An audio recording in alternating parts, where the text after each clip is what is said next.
Si Jojo, hindi niya tunay na pangalan, may nakapangingilabot daw na karanasan sa dati niyang paaralan.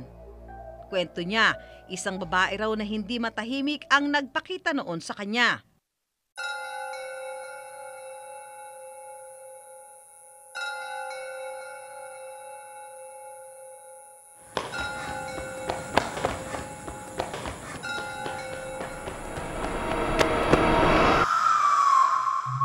Nangyari po yung first encounter ko dun sa babae noong 2011, nung first year college po ako.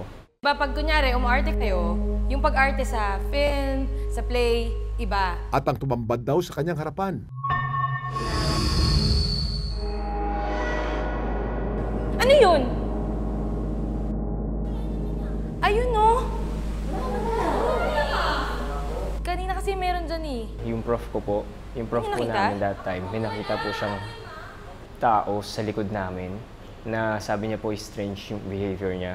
Pero nung sinubukan po namin siyang lingunin, wala naman